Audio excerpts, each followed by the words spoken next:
Philippine Standard Time ay ganap ng 8:23 na umaga. Pwede di sapsahon sa aki. Ayon sa estastika ay 1 bilyong tao sa buong mundo ang may mataas na blood pressure o isa sa bawat 4 na tao sa buong mundo. At tinatayang aabot pa ito sa 1.56 billion sa pagdating ng taon 2025. Dito sa Pilipinas, ang nangunguna sa usapin ng hypertension ay ang Philippine Society of Hypertension na naitatag noong taon na 1993. Pangunahing layunin ng samahan na makapaghatid ng kaalaman ukol sa usaping ito sa ating mga kababayan upang mabawasan ang bilang nito sa ating bansa. Ayon sa pinakahuling datos ng National Statistical Coordination Board, may naitalang 342,204 na Pilipinong namatay dahil sa hypertension. Ang hypertension o ang high blood pressure ay isang cardiac chronic medical condition kung saan apektado ang arterial blood pressure. Nauri ito sa primary hypertension na may 90 hanggang 95% sa mga pasyente at secondary hypertension. At nagiging dahilan ito ng pagkakaroon ng stroke, myocardial infarction, heart failure, aneurysm, at chronic kidney failure na nakamamatay. Upang makaiwas sa high blood pressure, kailangan magbawas sa kinakain maraming taba, sobrang matamis at sobrang maalat. Ibig sabihin nito, kailangan magbawas ng soft drinks at alcohol drinks. Talaga ang lahat ng sobra ay masama sa ating katawan. Ika nga, ang unang depensa laban sa hypertension ay ang pagkakaroon ng lifestyle changes kung saan kabila ang dietary changes at pagkakaroon ng regular na ehersisyo. Kaya obserbahan natin ang ating blood pressure at pakiramdaman na maigi ang ating sariling katawan at baka kabilang na tayo sa bilyong tao na may high blood pressure sa buong mundo. Wala ito sa edad, kalagayan sa buhay o kasarian. Lahat ay pwedeng tamaan ito. Kaya ngayong umaga, makakasama natin muli si Dr. Robert C., isang humanitarian surgeon. Pag-uusapan natin kung paano natin babantayan ng ating blood pressure. Magandang umaga, Dr. Robert C. Magandang umaga at naririto na naman tayo sa ating health at serbisyong publiko. Yes, Doktor. At syempre, kanina naibalita ko po, kasi kayo po ay isang humanitarian surgeon, at dito po sa darating na Sunday, sa April 24, dito po sa May Tondo, meron po tayong Operation Tuli. Ito po ay libre nating ginagawa. So, Doktor, ano masasabi po ninyo itong kapag summer, ito talagang number one nire-request sa'yo? Ganun talaga, no? Dahil ito ay sanhi na nung nag-aaral pa ako, ang sabi ng mga pediatrician, yung bagong panganak, kailangan tulian na. Ano? Pero nung nag-graduate na ako, iba na ngayon. Ano? Ang sabi daw nila, kapag bagong panganak ay tinulian mo, hindi totoo na hindi niya alam, nararamdaman din niya. Kaya yung unang pagsalda niya sa mundong ito, ay sakit agad ang idudulot natin sa kanya sa pamamagitan ng tuli. Kaya inirekomenda ng mga pediatrician na mas maganda huwag ng tulian. Kaya, ayan, ang dami na naman ngayon nagpapatuli kasi hindi na namin tinutulian mga bagong panganak. At isa pa, yung pagtutuli, isang uri yan ng paglilinis. At para pagdating ng pag nag-asawa na tayo, hindi tayo maka-infection sa ating asawa. So, pero yan wala naman side effects kung sakali. Doktor, wala naman side effects naman kung sabihin natin. Kasi katulad sa akin, nung dalawang anak ko parehong lalaki, nung after ko manganak, siguro, following day yata, pinatuli ko na kaagad. Kasi yun ang talagang ginagawa before. Kasi sabi ko, para paglaki nila, hindi na sila mahiya o kaya hindi nila, para hindi, ang lalaki kasi kadalasan takot talaga pagdating sa pain, ang lalaki pinakamahina. So, kapag sabihin natin yung mga bata hanggang sa naging binata na, hanggang naging adult, di ba? Ayaw nila magpatuli. Wala namang masama. Wala naman masama. Kaya lang, ika nga pati yung ulo laging natatakpan ng balat.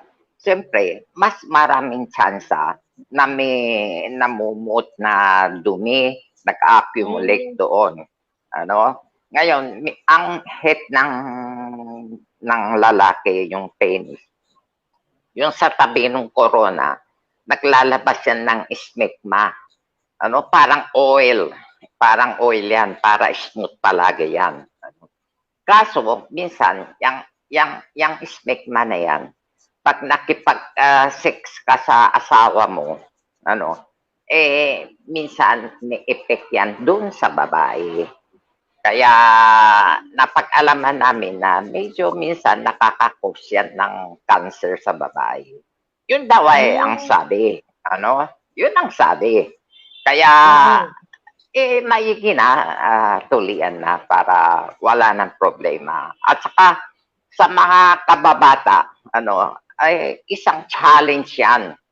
Yun ang kantsawan ng mga binatilyo, yung supot saka tuli. Isang uri ng challenge yan sa pagkakatao, pagkakalalaki. Isa yun. At iba naman kasi binubuli kapag, siyempre kapag sa CR ng lalaki, open yan eh. So, isa rin ng dahilan, kaya iba, kaya pagdating ngayon ng summer, kaya marami na mismo nagre-request, actually mga magulang pa nga nagre-request kung pwede makaroon tayo ng itong program, itong operation na tuli, which is makakaroon po sa Sunday po sa Barangay 25, Tondo, Manila, District 1. Oo, kaya tulad ng sinasabi ko, yung sinasabing mong bully sa pagkakatuli, yan ay isang uring bully na hindi ko masyado kinukontrahan. Kasi alam ko, kapag natulian, ang resulta niya kalinisan. At saka may konting health precaution para dun sa asawa. Kaya hindi ko masyadong tinutulik sa yung pagkabuli ng mga bata tungkol sa tuli. Kasi ako mismo gusto ko sana lahat ng binatilyo ay dapat matulian. Oo. At Doktor, pag-usapan na natin, ngayon ay panahon na ng tag-init. Bakit marami nakakaranas ng heat stroke? O kaya naman talagang feeling mo parang hingal na hingal ka, parang kasi minsan na ko rin yun sa sobrang init ba, feeling ko, papasok ko sa air condition room, mainit pa rin ang aking pakiramdam. So kapag ganyan yun, parang feeling mo nasusuka ka, ano na dapat gawin? Number one, ano ba ang sanhi ng heat stroke? Ang heat stroke ay sanhi ng accumulation ng heat ng init sa katawan. At sa normal na proseso sa takbo ng ating katawan, ang paglalabas o pagbabawas ng init sa katawan ay sa pamamagitan ng pawis. Kaya napaka-importante ang isang tao pagka mainit pinapawisan. Ang pagpapawis ay nangangahulugan na yung init ng katawan mo, kung ano man ang ginagawa mo, nagtratrabaho, mainit ang kwarto, o may stress, o kung ano man na nakaka-produce ng heat, ay pag na-overheat ka na, ay kailangan pawisan ka para yung sa pamamagitan ng pagpapawis, yung tubig na lumalabas sa'yo, kailangan mo ng init para ma-evaporate siya, para mailabas siya sa balat natin. Kaya yung init na gagamitin mo sa pagka-inject palabas yung tubig, nababawasan yung init. Kaya na-maintain yung body temperature. Same principle ito para sa mga ordinaryong tao, para lalo nilang madaling maintindihan. Yung kotse mo na overheat. Pag ang kotse mo na overheat, heat stroke yan para sa kotse. Masyadong mainit. Kaya hindi na papangsyon yung kotse mo. Na-stroke yung kotse mo, kaya humihinto yung kotse. Kaya pagka nag-overheat ang kotse, hindi ba yung radiator, doon lumalabas yung usok ng radiator. Yung tubig sa radiator, yan ang umiikot, yan ang nagpapawala o nagdi-dissipate ng init ng makina. Kaya nag-evaporate, naubusan ka ng tubig eh. Kaya maya-maya dadagdagan mo ng tubig. Ganon din ang tao. Ano? Kung nahi-heat stroke ka, kailangan hinto ka muna. Kung baga sa kotse, tumirik ka na. Ano? Hinto ka muna, dagdagan mo ng tubig. Ganon din tayo. Pagka napapansin mong hirap ka na, eh, kung ano man yung ginagawa mo, importante man o hindi, at nahihirapan ang katawan mo, ibig sabihin nag-overheat ka na. Huminto ka na, pumunta ka sa isang malilim o mas malamig na lugar. At kung pwede, uminom ka ng tubig. Lalo na yung mga tubig na may iron. Ano? Kasi pagka pinawisan ka o ano, nababawasan ka ng tinatawag nating electrolytes. Ano ba yung electrolytes? Sodium, potassium, saka chloride. Yan ang nawawala sa'yo. Pero mas pinaka-importante yung sodium. Eh ano pa yung sodium? Ano? Sa pinakamurang halagang sodium ay ang asin. Asin ang sodium. Kaya pagka pinapawisan ka na, yan ay nawawala, nadi-dissipate yung heat ng katawan mo para ma-maintain mo yung body temperature mo at 37 degrees centigrade. Yan ang sanhi talaga ng ano. At isa pa, kontrolado rin siya ng climate. Yung sinasabi natin very humid. Kapag ang surrounding climate mo, yung air, yung hangin mo, ay loaded na ng tubig, humid yan. Pagka ang labas ng katawan mo ay loaded ng tubig, siyempre, hindi na rin niya tatanggapin yung tubig na nanggagaling sa katawan mo. Kaya hindi mo mailabas yung tubig. Kaya pag hindi mo mailabas yung tubig, yung pawis mo, hindi mo rin mailabas yung init ng katawan mo. Kaya tuluyan ka na mahi-stroke. Kaya kahit na very humid, kaya sinasabi na, ay naku, napaka-humid. Init-init, bakit? Kasi hindi ka napapawisan eh. Kaya sige-sige taas ng taas ang temperatura. Kaya magtago ka na sa lilim. Yun. Sa pinaka maiksing, simple, maintindihan ng tao. Eh, kung baka sabi mo, hindi lumalabas, kung baka hindi ka pinapawisan sa sobrang init, so pupunta lang siya doon sa may, kung baka sa mawalang araw na iwas sa lalo na ngayong summer. So, ibig sabihin, kapag lumalabas sila, kailangan talaga magbaon sila ng tubig. Yes, magbaon ng tubig. Yan ang pinaka-important. And then, syempre, isa pa, yun either magdala ng payong o magsuot ng sombrero. Siyempre naman, natural lang yun. Para kung nagsombrero ka, di para kang nagtago rin sa lilim. Yun eh. Kasi meron akong isang kaibigan before na kumbaga sumasali po siya sa yung sa Santa Cruzan. Ang lakad nila from Luneta papuntang Cultural Center. Alam mo siguro sa may US Embassy pa lang tinamaan na siya ng heat stroke. So nung time nung na heat stroke na himatay, dinala sa ospital, wala na. Yan nga sinasabi ko, kaya maraming factor, maraming dahilan. Isa na ron yung climate, yung sa surrounding ng tao. Kaya sasabihin mo, bakit yung isa doon tumatakbo wala naman, katulad sa Baguio, bihira ka makarinig ng tao na heat stroke. Kasi climate yan At saka importante yung humidity ng air sa tabi kung saan ka naroroon. Yan ang mga factor na nakokontrol sa heat stroke. Kaya kung masyadong humid ang panahon, hanggat mari, huwag masyadong extraneous. O kaya pag kailangan, pag medyo nahihirapan ka na at napapansin mo mainit na, pagkatapos naiinitan ka na, hindi ka pa pinapawisan, ay medyo tumabi-tabi ka. Ibig sabihin, hindi nakakalabas yung init sa katawan mo. Pag hindi lumabas yung pawis sa katawan mo, ma-overheat ka katulad ng kotse at Oh. titirik ka. Pag tumirik ka na, stroke na yon sa tao. So, ibig sabihin, Yun. kapag ka talagang, ibig sabihin pala, kung sa sobrang init talaga, at hindi ka pa rin napapawisan, masama pala yun. Masama yan. Huwag mong sabihin, tignan mo ako, hindi ako pinapawisan. Pag minalas ka at hindi kinayanan ng katawan mo, tuluyan ka mai-stroke niyan. Pagka na-stroke niyan, apektado puso mo. Kaya yun ang sinasabi. Finally, maapekto yung puso mo. Kaya ka mai-stroke. Kaya pala, kaya minsan naman, meron akong nakakasama, grabe ang pawis niya, sige ang pawis niya. Ako naman, di ako pinapawisan. Sabi ko, grabe ka naman, yun pala mas okay siya, ako mas hindi okay.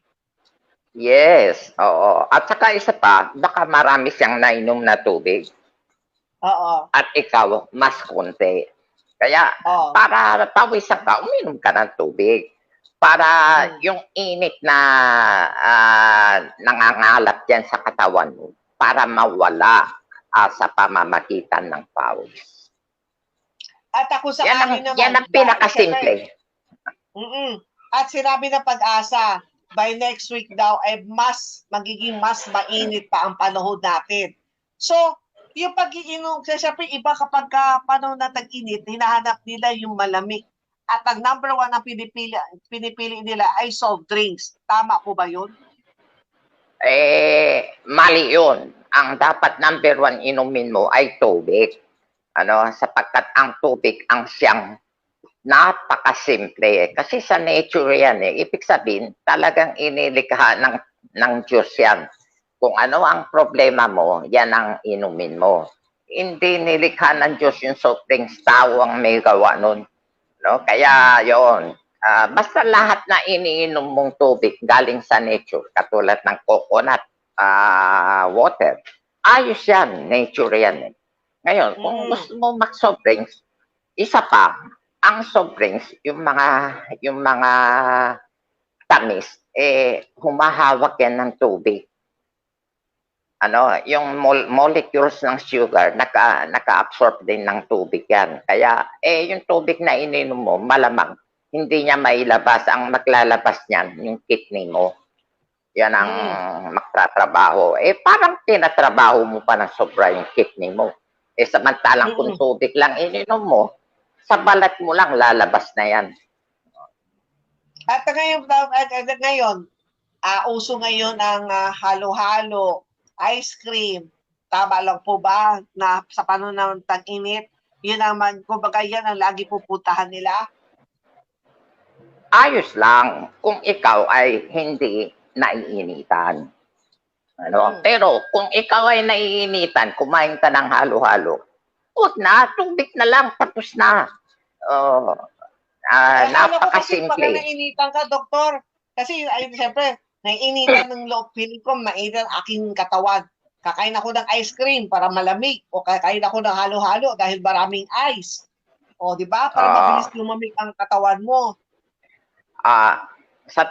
Meron tayong sinasabing sentro ng control sa loob ng ating utak. Kapag naiinitan ka, yung sentro na pag-control ng init sa utak, sasabihin sa'yo, hoy, uminom ka na at umiwas ka na sa mainit na lugar. Pagka pupunta ka na, ang pangalawang sentro mo ano bang tawag doon, na pumapasok.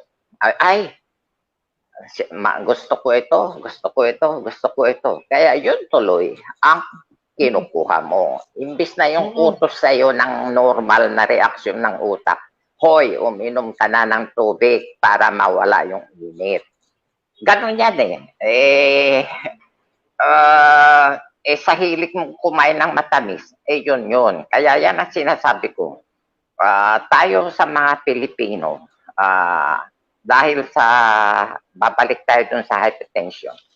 Ang para sa akin, sa ating mga Pilipino, ang number one na nakakakos ng hypertension ay yung hilig natin kumain ng maalat. Pangalawa, yung sinasabing mataba. At lalo na, pangatlo, yung matamis. Kaya kahit saan ka pumunta, ang lahat na conglomerate na pabrika, pag pumunta ka sa ibang lugar, uminom ka ng soft drinks nila, hindi masyadong matamis. Ang soft drinks sa Pilipinas, mas matamis. Kasi yan ang ugali nating mga Pilipino na mas mahilig tayo sa mas matamis. Yan sa totoo lang. Pero ang talagang number one cause para sa akin lang yan. Pagka hypertension, huwag o umiwas sa mga maaalat na pagkain. Eh di lalo ngayong summer, dapat iwasan muna nila yung tuyo o yung patis o kaya yung sausawan na toyo. Ay hindi ngayon summer. Kasi para sa hypertension yan eh. Nasa hypertension yan. Hindi sa iwasan. Bawasan. Kasi hindi naman pwedeng hindi tayo kakain ng alat tulad na sinasabi ko. Pagka nahi-heat stroke ka, nawawala yung sodium mo, yung potassium. Eh, saan mo makukuha dyan? Sa mamaalat. Diba? Kaya may kasabihan nga tayo, lahat na sobra ay masama, kahit na mabuting bagay. Lalo na yung pera, pag sobra, masama yan. Kaya bigay nyo sa akin. Oo, lalo na doktor, pagka sobra-sobra dyan, pasa mo sa akin. Oo, diba? yun. Ano bang pagiging best friend natin? Yes, kaya nga lahat na problema, pinapasa ko sa iyo eh. Best friend kasi kita. At siyempre, doktor, ayun dito, siyempre, doktor, bakit marami kasi katulad po doon sa programa namin sa Radio Veritas dito sa Caritas in Action. Bakit maraming mga bata pa, tapos basta 30 plus lang nagda-dialysis? Ang lagi sinasabi nila, ang sabi ng magulang nila, dahil di daw nila alam na may high blood ang kanilang anak. Hindi daw, kumbaga sa bahay, wala naman daw sila pang monitor sa kung may high blood sila sa bahay. So ano dapat malaman kapag sila, lalo na po sa mga nakikinig sa nanonood, paano malalaman nila na meron silang high blood kasi iba wala talaga nararamdaman? Yun ang lagi kong sinasabi, ang mga tao na mamatay sa heart attack, mas malaking porsyento ay sa mga taong walang nararamdaman. Kasi wala kang nararamdaman kaya hindi ka pupunta sa doktor. Kaya, lagi ko sinasabi, kapag ikaw ay mas bata at na-stroke ka, kadalasan wala kang nararamdaman. Kaya anong dapat ituro natin sa bata?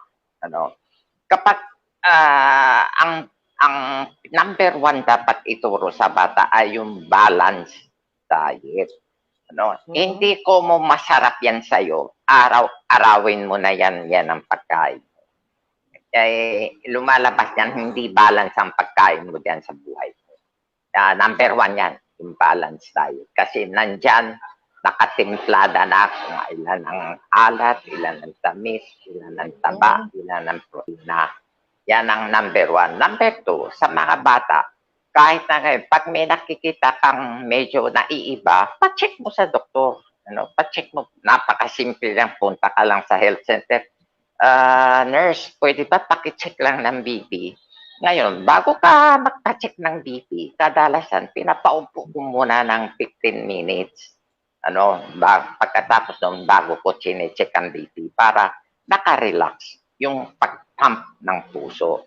Kasi kung naglalakad ka papunta sa health center o tumatakbo ka papunta ang health center, kung may ginagawa ka, pag nagpakuha ka ng BP, mas mataas ng kunti yan. Kaya hindi tunay na BP mo yan. Kaya kailangan stationary, nakaupo ka, mga 10-15 minutes bago ka magpakuha. Mas accurate yung antas ng pressure mo. Nasama po ba, doktor? kapag galing ka sa mainit na lugar, as in sobrang init, tapos bigla ka papasok sa loob ng air condition kasi yun, siyempre, gusto naman natin na parang malamig na area naman. Pero masama po ba ang bigla? Galing ka sa kotse o galing sa paglalakad, tapos bigla ka papasok sa air condition room. Yung mga nasa tao yan eh, no? Ngayon, kung ordinarily, kapag ikaw wala ka sa tip-top health, ano, baka maapektuhan ka kasi sudden change of temperature. Kahit na anong uri man ng gamit, ano, tignan mo yung baso, lagyan mo ng mainit, lagyan mo ng malamig, puputok yan. Ano, kasi ibig sabihin yan, o kaya malamig, lagyan mo mainit, puputok yan. Kasi ang init ay expansion, ang lamig ay contraction. Yan ang lagi nating tandaan.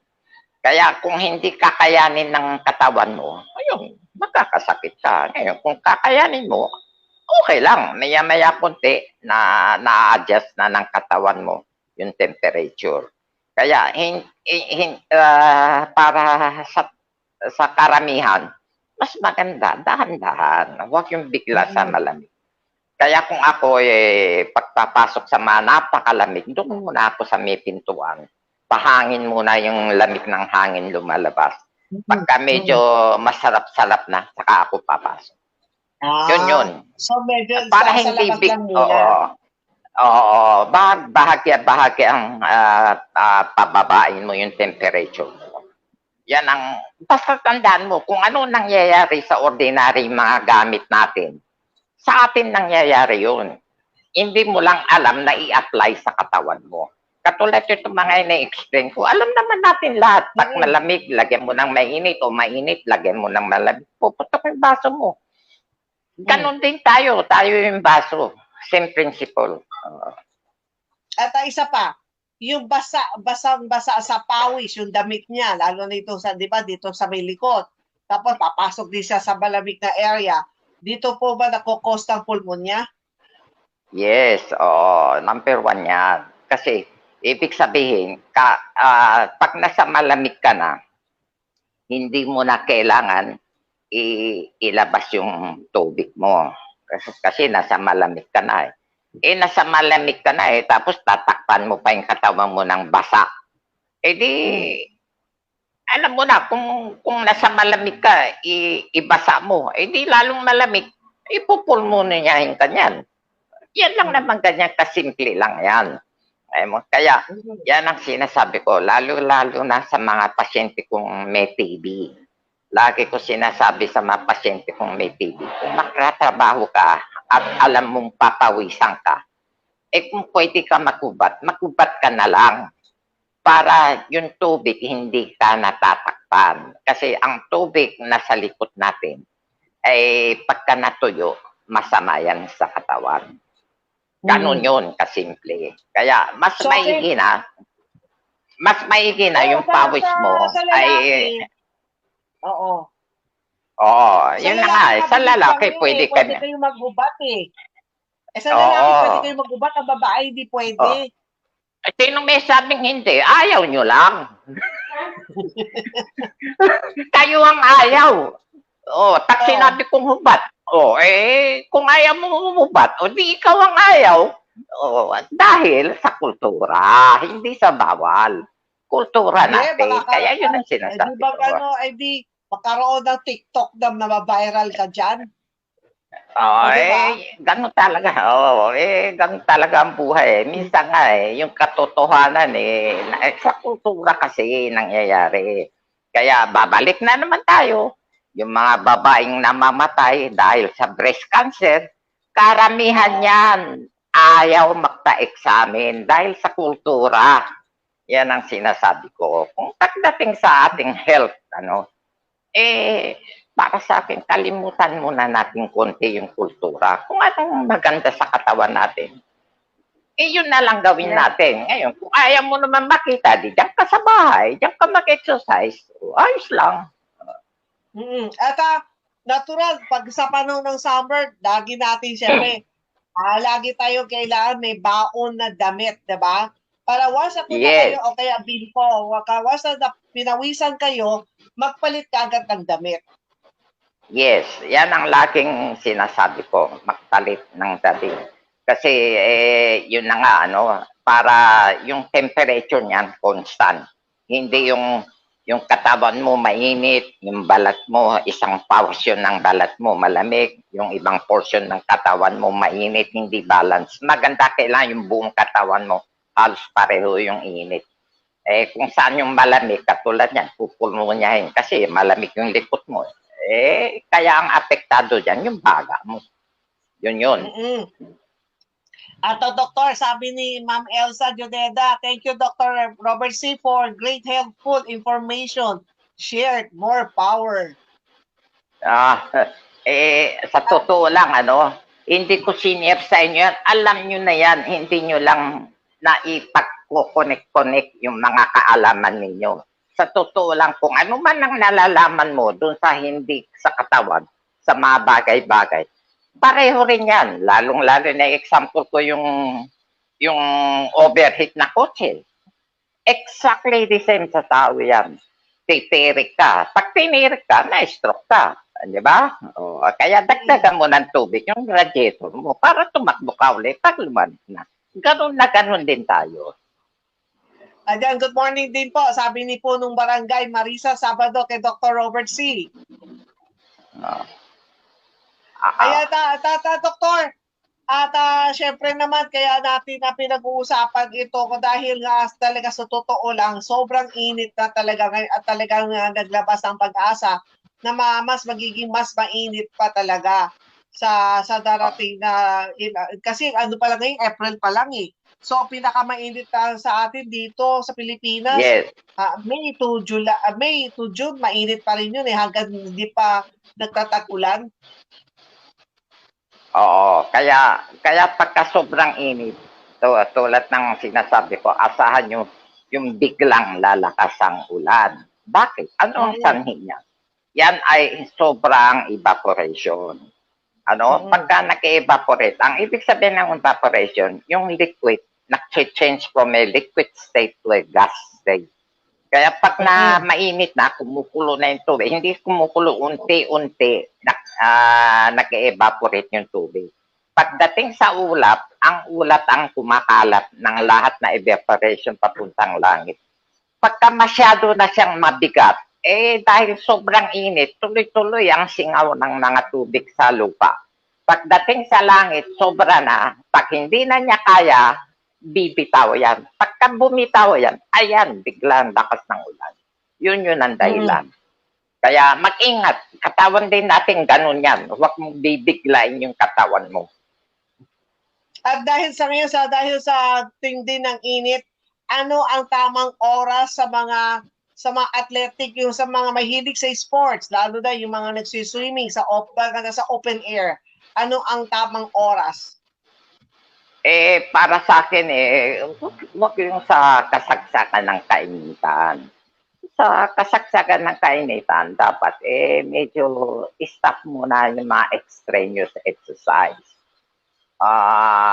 Para iwas tayo sa stroke, para hindi ma-heat stroke. Kasi yan ang isang dahilan. Saka, tandaan mo, kapag naka-exercise ka at ibang aspeto na naman itong sasabihin ko. Pag naka-exercise ka, yung mga muscle mo nakukontra. Ang nag-change ng balance yan, yung potassium saka chloride saka sodium, potassium. Ngayon, every contraction ng mo, nagpapasok labas yung negative charge ng sodium saka positive yung chloride na laging nagpapalit-palitan yan. Yun ang tinatawag natin action potential. Ang byproduct ng exercise is lactic acid. Ngayon, pag masyadong mataas na yung lactic acid mo dahil hindi ka pinapawisan, yan, ma-stroke ka. Yan, apektado ang puso. Hindi na dahil sa heat. Kaya mag-ingat. Kapag naka-exercise ka, na sobrang medyo nahihirapan ka na, stop kasi naka-accumulate yung lactic acid mo. At last question, Doktor. Sa ngayon naman, marami na rin pumupunta sa beach Tapos, yung mga nagsiswimming ng mga tanghaling tapat, sabi naman, nasa tubig naman sila, okay lang ba yun?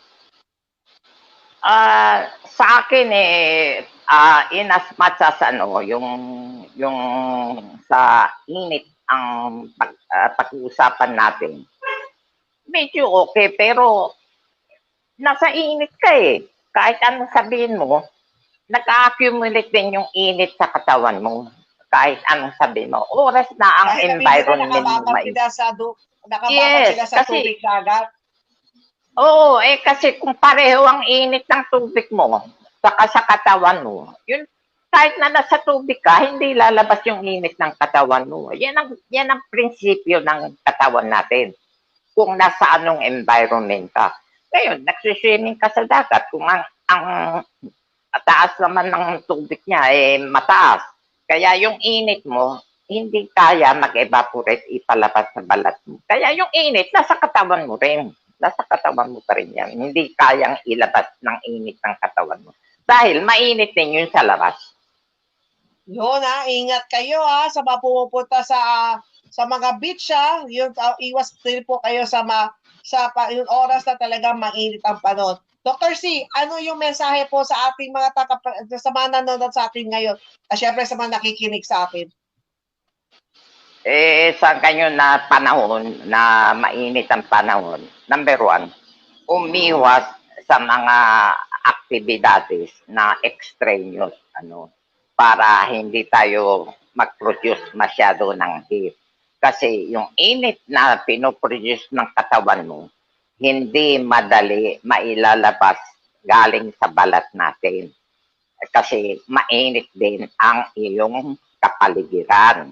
Lalo na kung very humid at concentrate, mataas na rin ang water vapor ang ere. Mahirap ilabas yung tubig sa katawan sa pamamagitan ng pawis.